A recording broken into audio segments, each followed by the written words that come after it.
What's up? HonorHammer26. I'm here to give you my 20th Q&A. If you'd like to send me a Q&A question, please don't hesitate to do so. Go in my inbox, send me a personal message, pro wrestling, sports, whatever. You guys always do a good job with that. Before we get to the video, however, I want to note two quick things. First, my next video will be a response to HonorHammer Pro Wrestling about his When Opinions Do Not Coexist video, the same one that Dinosaur Avenger just did a response to. He asked me, Dinosaur Avenger, and True Slayer specifically asked us three to do video responses, so I'm more than happy to do it. He did an amazing job in the original video. Check it out.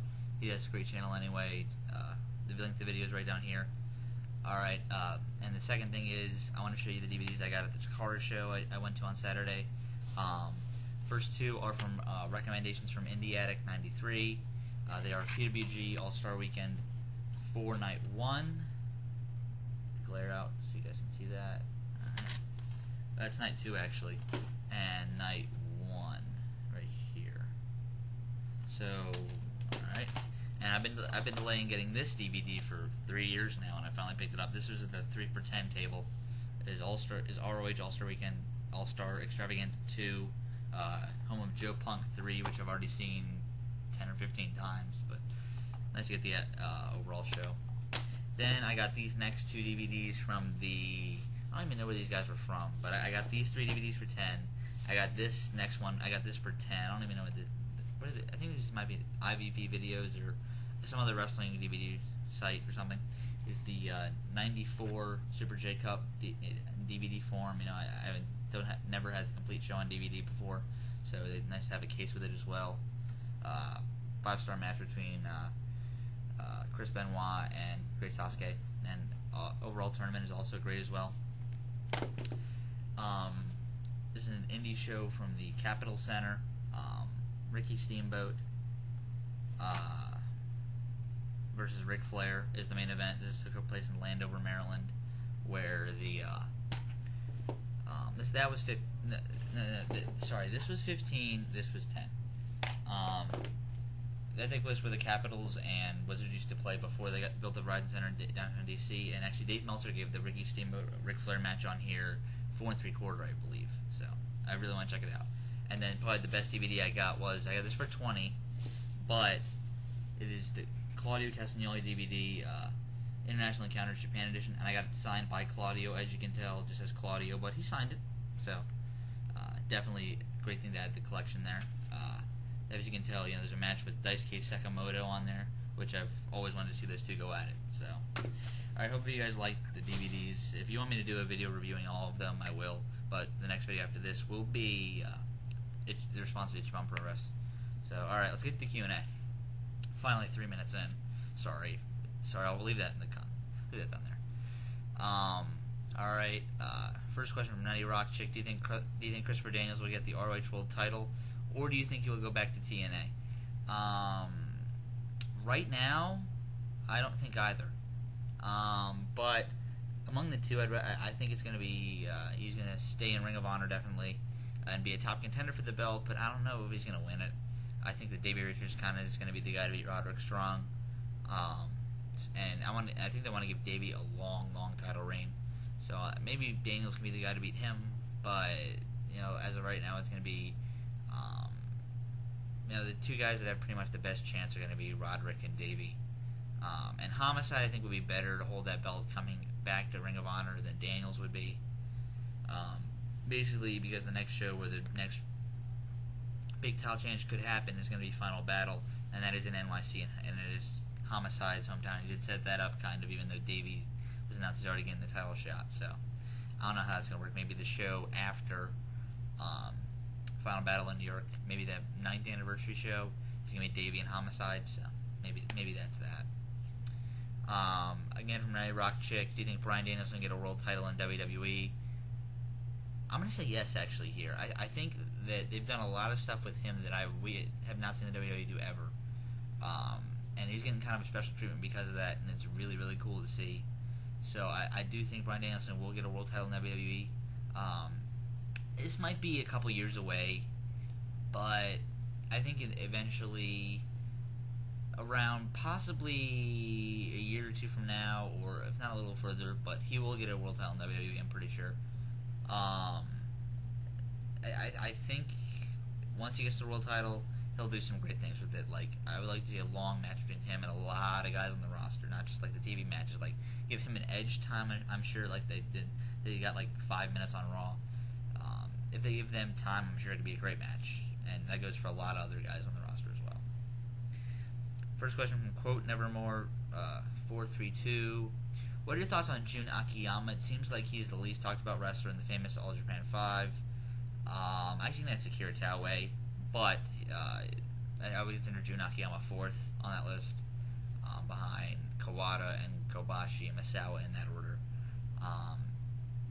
But Jun Akiyama is a very, very solid wrestler, just like all the famous All Japan 5. I think all 5 of them are bona fide legends, and I think that Jun Akiyama has done a lot for pro wrestling. Though he was one of the better, or seen as more dominant champions in pro wrestling Noah history because of his, with his first of I think 3 GHC title reigns. I think they actually got the belt off of him because of the lack of challengers. But Jun Akiyama is definitely solid. He is by far the best exploder suplex I've ever seen. If you think BJ Whitmer throws a good one, you have never seen Jun Akiyama, and I'm a good big BJ Whitmer fan, and I'm saying that with no problem. Akiyama also is solid in doing other things as well, but he truly hasn't had that. I mean, I guess you can count his 04 match with Kenta Kobashi, but he truly hasn't had that bona fide classic singles match. He's had a couple of those as tags where he tags with Misawa against the Holy Demon Army. But he really truly hasn't had. I guess his best singles match would be that match against Kobashi, but he truly didn't have in the All Japan, in 90s All Japan Kings Road, didn't have that 5-star singles match that I just really, truly enjoyed. So I guess the one thing that's holding him back from getting up there with Kawada, Kobashi, and Misawa. Again from Quote Nevermore 432. What are your thoughts on TNA not having King of the Mountain on Slammiversary this year? Stupid, sucked ass, and we got Sting and RVD instead, which was bad. And the rest of that show was not that good as well. If you're really going to try and make Slammiversary an anniversary show, and it's one of your 3 biggest pay-per-views of the year, treat it that way, just not as a throwaway show, which you did. And you've had better. I mean, Slammiversary sucked. And the big surprise, which didn't happen, and Tommy Dreamer, and people will realize why I don't talk about TNA. It's things like Slammiversary that piss me off. And if you want to hear me rant for 15 minutes, that's fine too. But I can't say all that much good about TNA nowadays. Question from Animation 420: do you think Julius Smokes will come back to ROH full time in the future? ROH hinted at his return a bunch of times last year, but nothing came of it. Possibly, but there are definitely more guys that can go out there and who do a better job than I feel Julius Smokes. If Julius Smokes were, there's a good chance he probably would come back now that Homicide is back. If they try and put the Rottweilers back together, I wouldn't mind that at all. Bringing back Romero and Reyes, maybe putting like someone else that are with them, that'd be great. Or maybe doing a co-manager thing with Nana. I wouldn't mind seeing that, but definitely don't bring back the Vulture Squad. But I think Truth Martini does a better job of being Julius Smokes than Julius Smokes does. Nana does a better job. They bring in Jacob Emmermeyer, he does a better job. I think Julius Smokes is just okay. If they want to bring in another guy like that, there are plenty of other guys that could bring in. Question from Bigratthreeten: if House of Truth were to ever break up in the future, do you think Josh Raymond has a chance at winning the title? I guess you mean the world title. He for sure would impress the ROH fans greatly with his athletic ability. I think he'd be perfect for the TV title. He's that kind of wrestler, and he's shown as a singles competitor that he can do that. But he really hasn't shown that he's world title caliber as a singles wrestler yet. As a tag team wrestler, I'm sure him and Kristen Abel could win the tag titles. I think they'd be fine with that, and that's probably the direction they should go. Try and maybe do something where all 3 members of the House of Truth hold the tag titles and world title in Ring of Honor, or the guys under Truth Martini's control. I think that would be better. But Josh Raymond definitely, I think, could win the TV title, and I'd be fine with that. First question from Madman Co 17: who is a better wrestler, Davey Richards or Bryan Danielson? These These are probably two of my favorite wrestlers, if not my two favorite wrestlers in the world. If you're looking just in-ring wise and action wise and moves wise, I gotta say Davey Richards right now. I mean, that kind of no matter how awesome you are, you can't show that 100% of the time in WWE because of your schedule. And Bryan Danielson does an excellent job of what he can do, but he isn't doing the best job he could.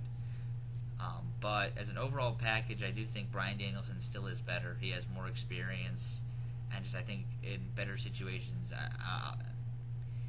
If you were to have Richards versus Danielson as the main event, let's take Richards versus The Undertaker at WrestleMania 27, or Bryan Danielson versus The Undertaker at WrestleMania 27. I think Bryan Danielson would be more ready, so I'm going to say Bryan Danielson. I guess if you're already doing that, but they're just two of the best in the world. So I mean, they're pretty much, if you say Dave Richards or anyone else, or Bryan Danielson or anyone else, they'd be the answer. First question from Instant Classic G1: do you think the NBC stable should be ended? Yes and no, kind of. I think that having just Jimmy Ray, if you ever were to come back with Nana alone, I think that would be a good thing. But I really can't buy into the Necro Butcher being alone with Nana. Eric Stevens, I think, would be fine, but I think Necro Butcher would be is better as a face. I really like him just kicking ass thing, or Necro Butcher needs people around him. He can't be the focal point unless they do something with like hardcore gimmick, which the embassy doesn't do. So I think the embassy just needs to be ended. They can remember the last storyline with Grizzly, and that was just not very good at all. So yeah, I think they probably should end the embassy.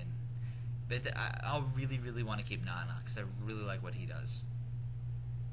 And the other question from Instant Classic G1: what's your opinion on Roderick Strong and Truth Martini partnership? This is why they put these two together, because they want to put the world title on Roderick, and a lot of fans had a complaint that Roderick is not that great on the mic. I would agree with that, and that's why they put someone on him. And so I don't mind Roderick on the world title because of Truth Martini, and I think Truth Martini and can elevate the House of Truth with Roderick Strong. So I think it's going to be a win-win situation there, because I am a big fan of the House of Truth since.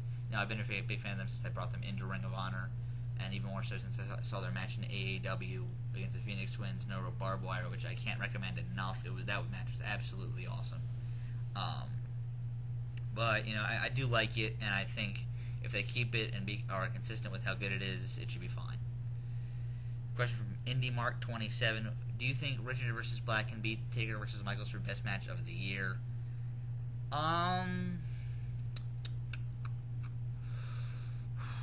This is tough, because both of these matches are legit 5 stars. They're by far my two favorite matches this year. But they were so awesome for completely different reasons. Both matches in ring were completely awesome. But there's kind of a backstory to Taker Michaels and how just awesome that feud was from early this year.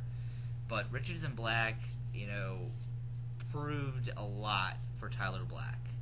And, it proved that Richards truly is one of the, if not the best in the world, and Tyler Black isn't that far behind. And people who do crap on Tyler Black have no idea what they're talking about. Both matches did incredibly more for both the companies, It's going to be close. It matters who votes on it. Honestly, right now, I do have Taker Michaels ahead of Richard versus Black for match of the year. That could change. Honestly, it could change tomorrow. It could change in 3 weeks. Who knows? But, I just feel that hopefully, we get a lot of attention if Richard versus Black did. But right now, I don't have it as beating Taker versus Michaels because of the backstory behind that match. So, and final question from Spiral Shaka, and I'm sorry for the wording of this. I didn't word it. Why is Rey Mysterio such a whiny vagina? It seems like for the past 2 years now, all I keep hearing about is Rey Mysterio whining about something, whether he wanted to keep keeping the Intercontinental title instead of dropping the Dolph Ziggler, not getting paid enough, being pushed, and so on. Maybe he feels because he's the top draw in Mexico, maybe the second highest in merchandise sales, that he should be, better. I really don't know on that. I really do feel that Rey should not get a lot of heat that he does.